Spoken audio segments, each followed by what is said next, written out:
Awesome. Well, thank you so much.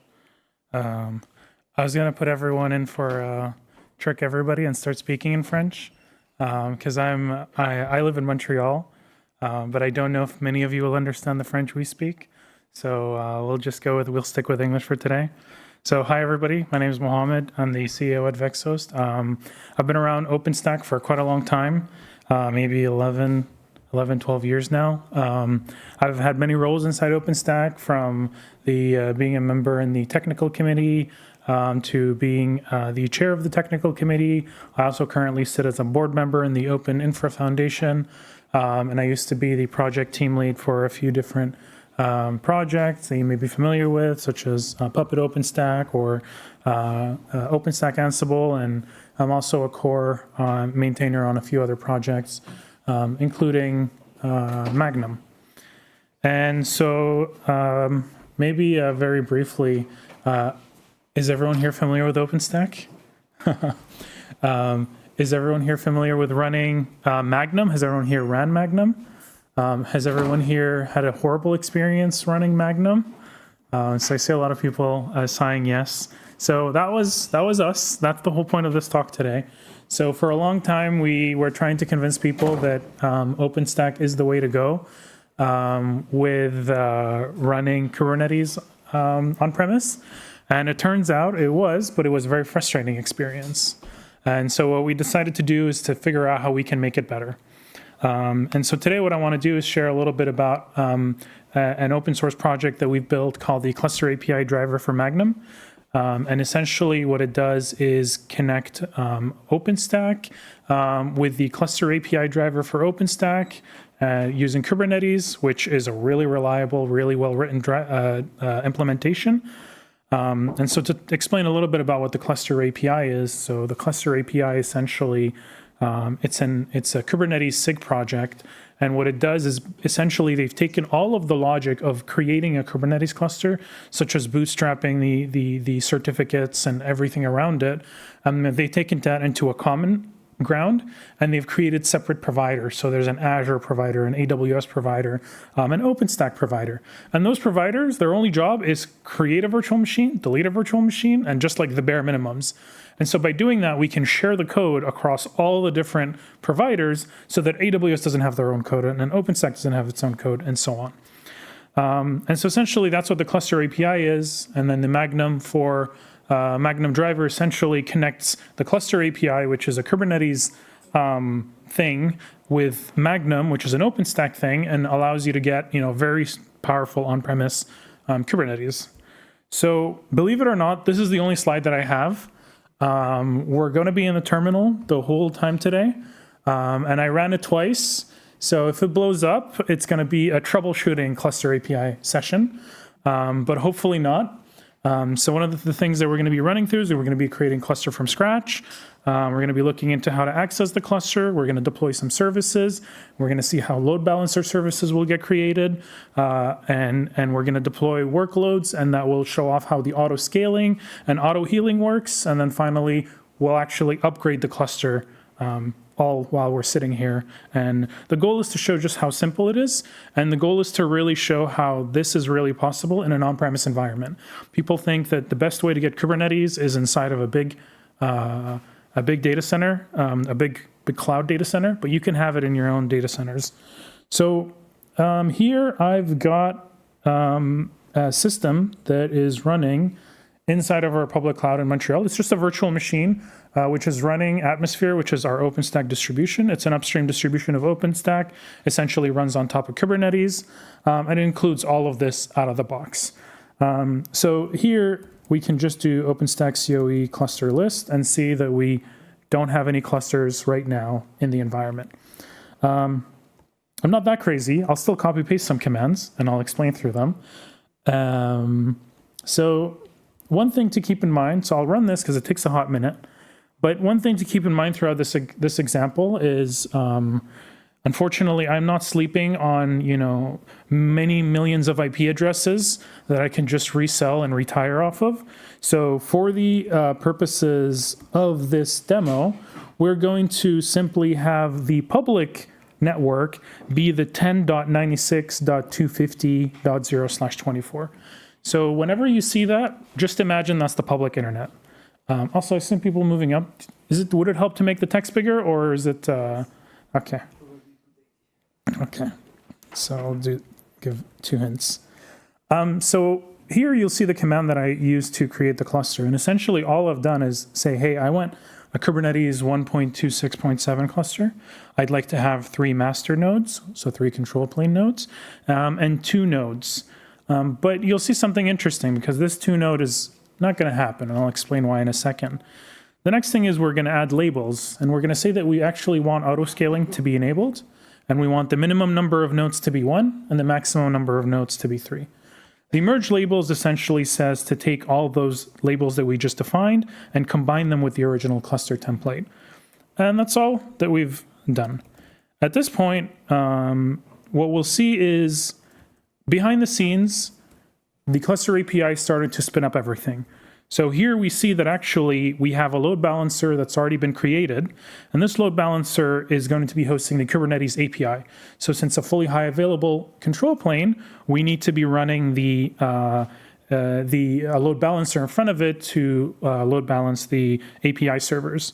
And we already see that it's in a pending update state, and at this point it's in an active state. So it created a load balancer, and once again, I'm showing you this, but this is all just happening without us having to do anything. The next thing we'll actually do is look at the servers that are being created. So we can actually see that a server has already been created, which is this cube Y2, YQ1, whatever. And essentially, this is a control plane node.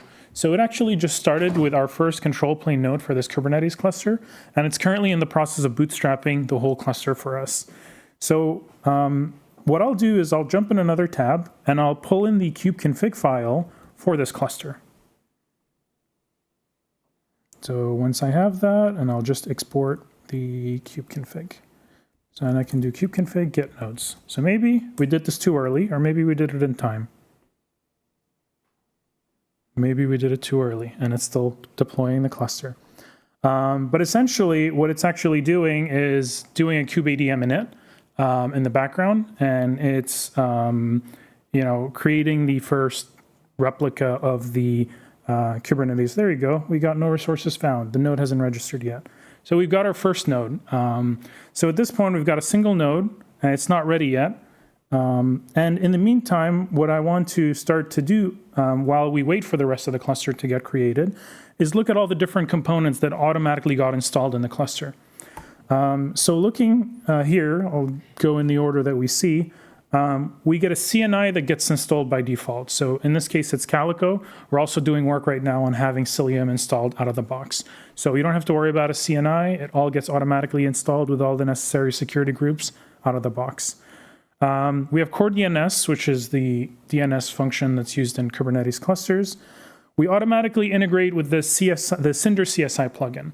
So the Cinder CSI plugin essentially communicates with OpenStack's block storage service, Cinder, and automatically creates volumes and attaches them to the nodes that are running workloads in order to present a persistent volume to the VM, in the same way that you would in a public cloud environment, for example.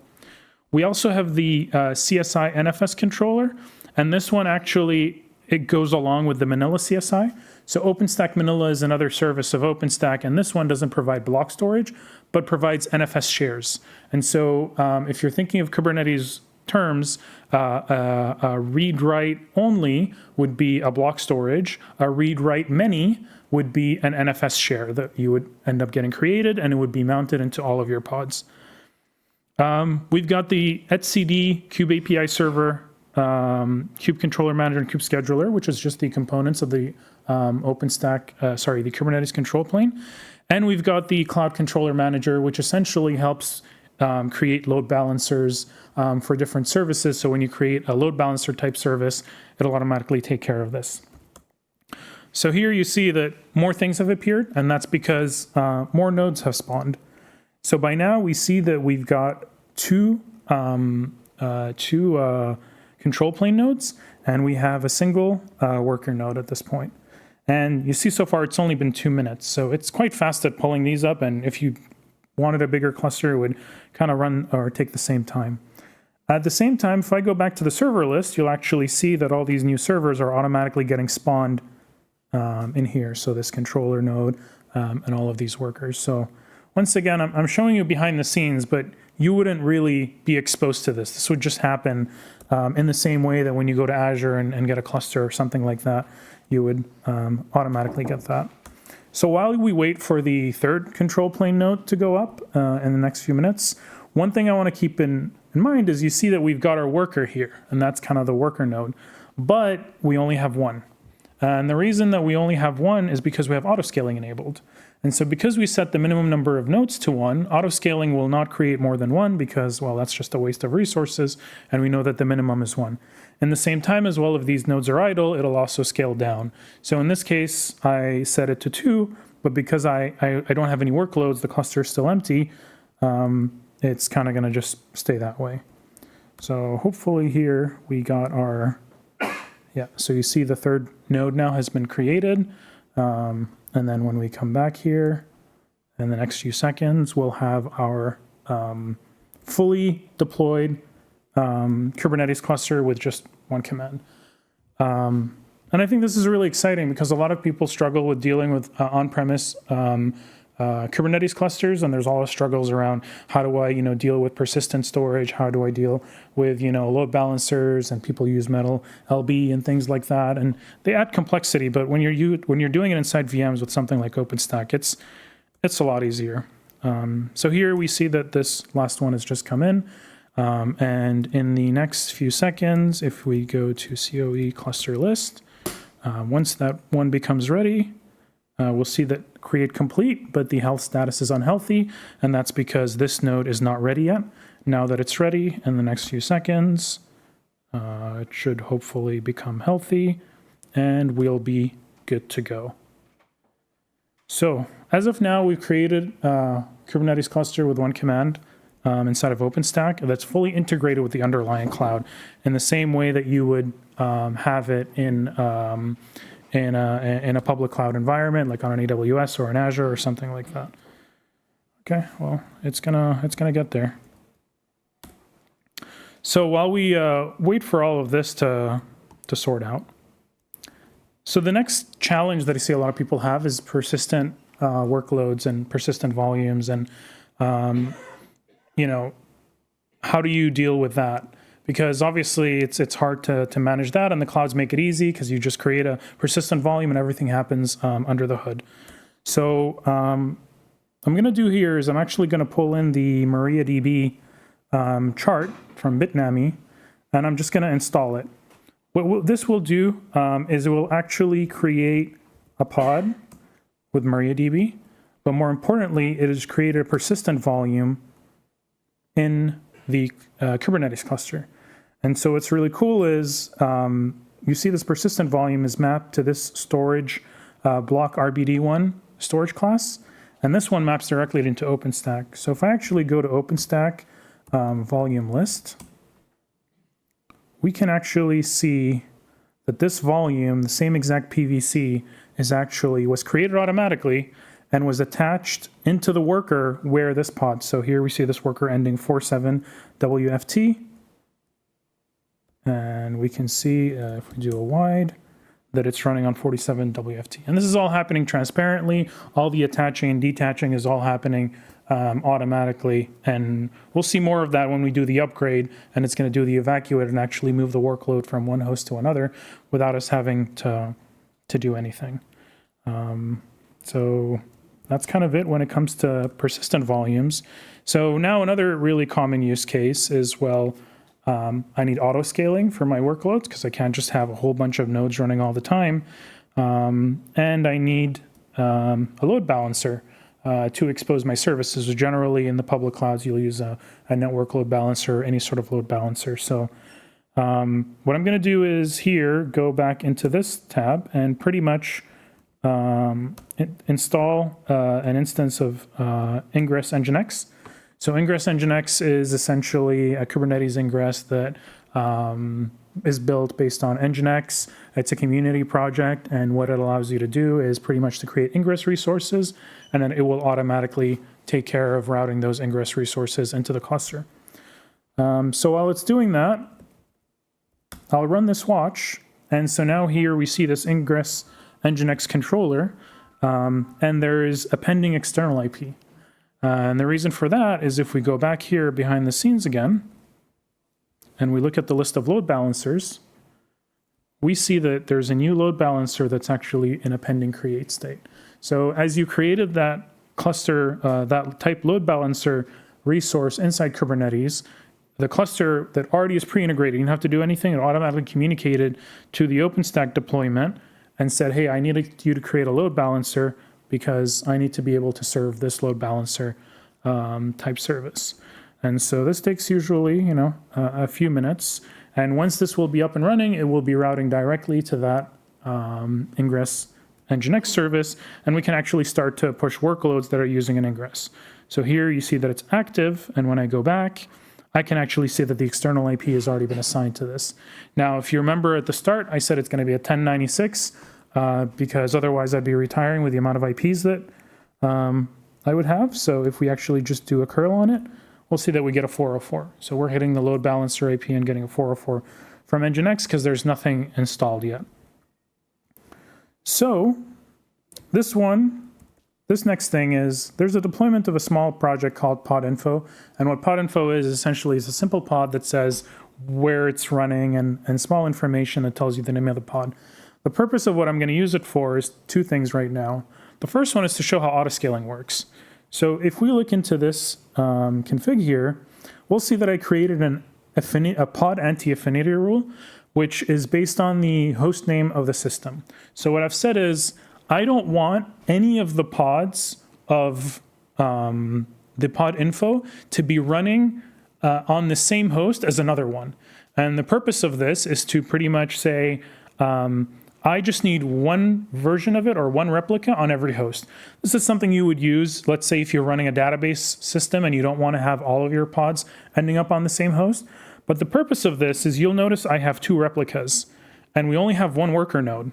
So I guess the question is, what's going to happen when we have two replicas and we only have one worker node and they cannot be on the same host? So I'll run this here. That's not the one here, it's this one. And so you'll see here that I got the application URL where it's running. So this is, if you're not familiar, nip.io is essentially a very, very simple, stupid service where it just allows you to get a host name for something. So really this resolves to the same IP, but I just used it in order to make it easier to do the curl for the ingress.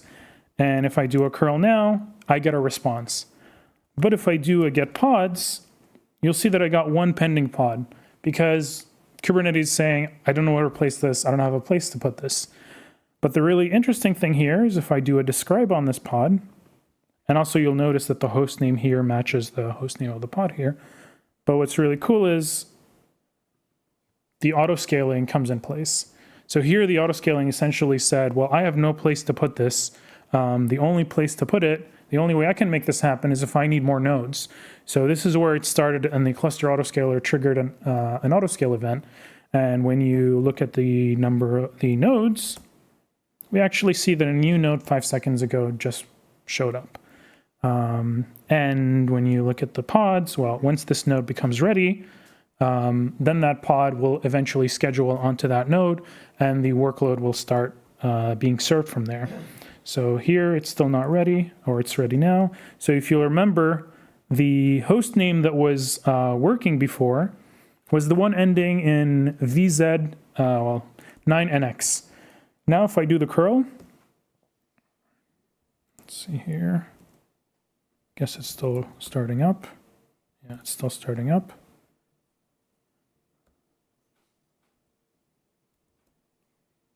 But essentially, once it finishes starting it up, it will eventually start to do load balancing across the two pods, and we'll actually start to see the one ending with N2R showing up. So here, if we do a curl here again, you see now we're getting served from the other one.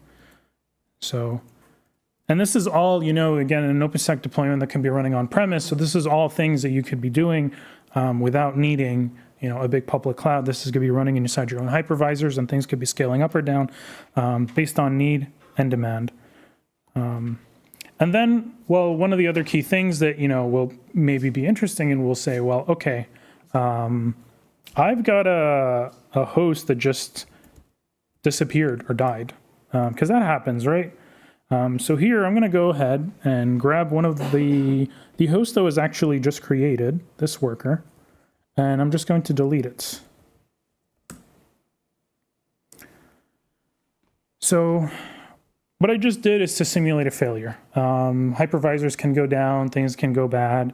This node can crash for many other reasons, but essentially what I've done here is to simulate a failure that the kube node is not, it dies in one way or another. So essentially here, what we're gonna see is right now, Kubernetes still hasn't picked up that this has failed. But what's gonna happen now in the next few seconds is that node is gonna become not ready, and it's gonna be automatically removed by Kubernetes.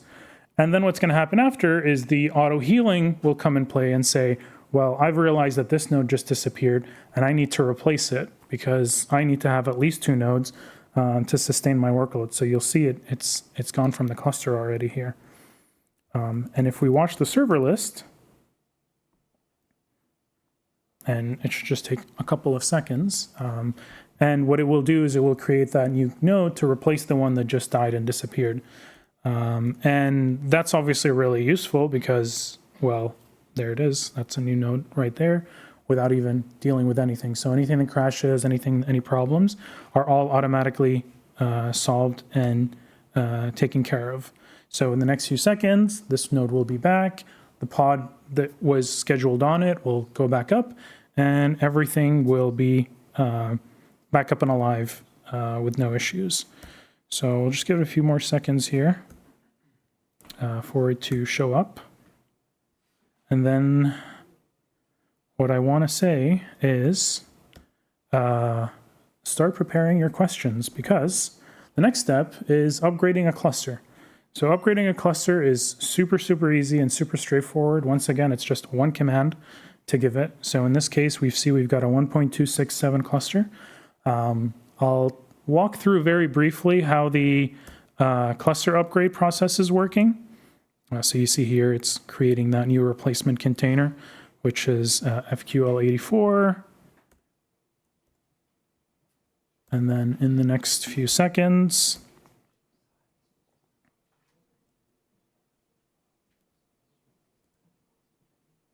I should have probably prepared more filler talk for waiting for Kubernetes to do things, There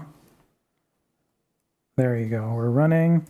And now if we curl that again, you'll see this is the original VZ9, and we've got the FQL. So all automatically, and I kind of want to focus on everything we've done here is pure Kubernetes. We haven't understood anything about OpenStack. We don't know how it's all working. We don't know what's happening behind the scenes, but it's happening behind the scenes, and it's all getting taken care of. The only OpenStack commands that we've really used is the creation of the cluster, which can also be done with Terraform or can be done with Ansible or whatever. And this next one, which is actually the upgrade of the cluster. So I'm going to go ahead and trigger an upgrade to upgrade this cluster to 1.27.8. And this usually takes around 5 to 6 minutes once it does it. But the way that it works is essentially it will start to do a full rolling update. So it will spin up a new control plane node using the new version, and then evacuate one of the control plane nodes, and then delete it, and then keep doing that for the control plane nodes.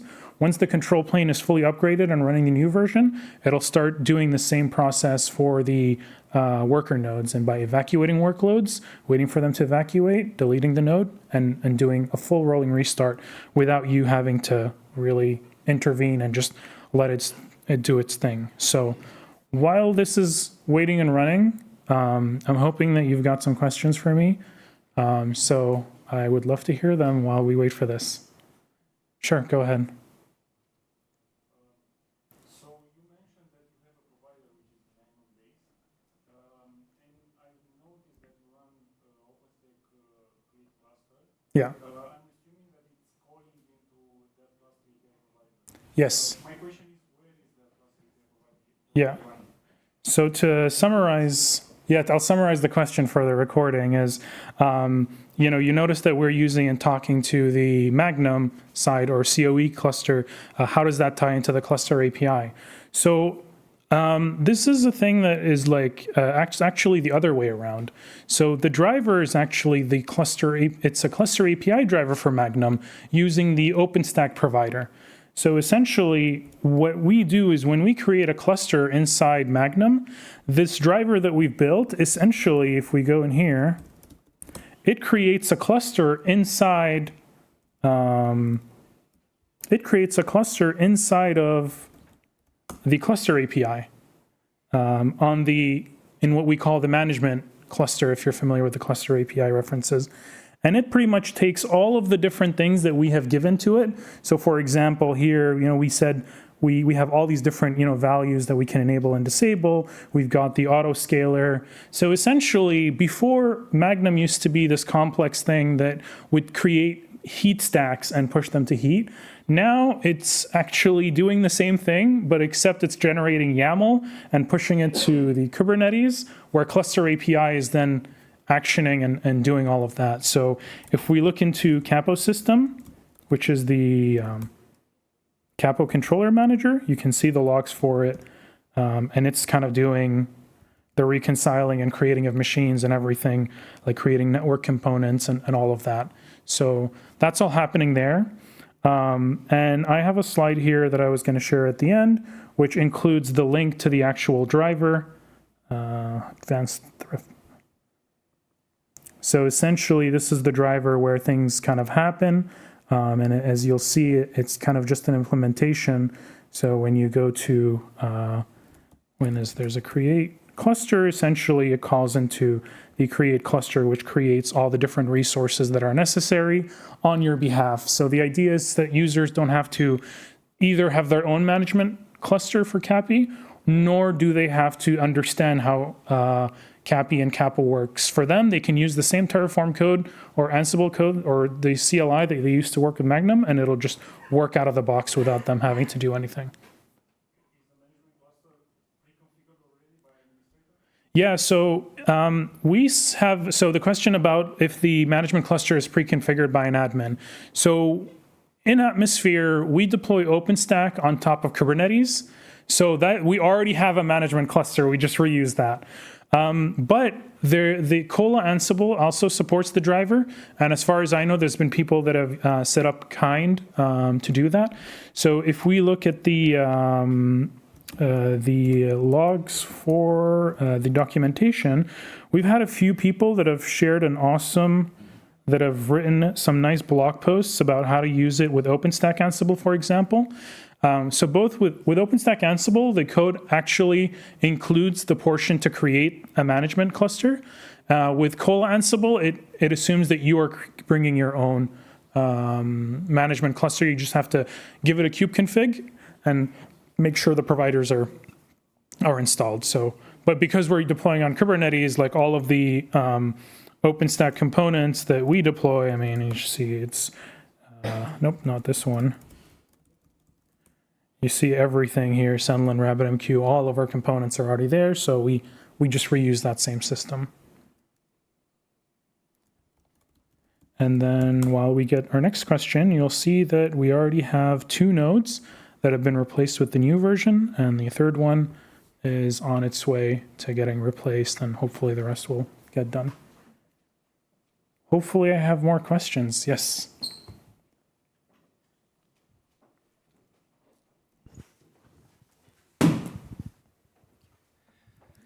Can you please say something about the underlying network? So what do you need? Do you use VLANs or plain or switches or whatsoever? Yeah.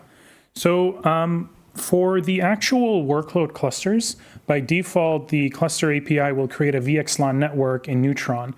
So in the same way that you would create a tenant network, just a normal tenant network, it would just rely on that. The way that and then inside the cluster, like I showed earlier, is Calico as the CNI. The communication between control plane, and when I say control plane, is like management cluster into the workload clusters, aka the cluster we just created. That In old school Magnum, the cluster would dial out to the control plane. But with Cluster API, the Cluster API dials out to the cluster. And so the issue with that is when, with Magnum, we can easily create what we called isolated clusters. So right now, this cluster has a floating IP. That's how the API is exposed. You might not want that. So in order to get an isolated cluster where there is no floating IP, we created a component called the Magnum Cluster API Proxy. And this will run on all of your hosts. If you're using ML2 OVS, you would run it on all of your network hosts where DHCP and L3 agents are running. And if you're running OVN, you would run it on your compute hosts. And what it does is eventually it exposes through the network namespace into the network, or exposes the API through the network namespace as a Kubernetes service. And that's how that communication goes out.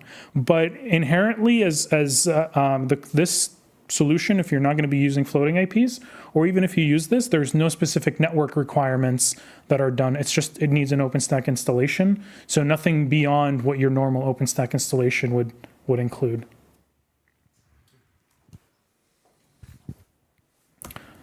So we've already have the whole control plane moved.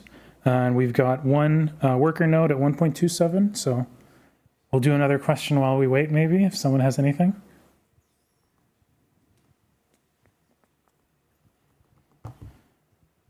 Last call. Well, in that case, we'll just, trust me that this upgrade will finish successfully. We already have one that was finished. And you'll see that the other nice thing here is that the workloads have already been moved to this new node. So the one with Z and ZNRMM already has workloads that have been moved to it as well. And then the other kind of interesting thing to just quickly call out is you'll see that this pod here has been moved to another node. And if we go back to the volume list, we'll just see that it actually migrated the attachment from one host to another. So it automatically realizes that this pod is no longer on this worker, so it's going to move it from one host to another host. And again, we've only interacted with two commands with OpenStack, which is create a cluster and upgrade it, and the rest is pure Kubernetes.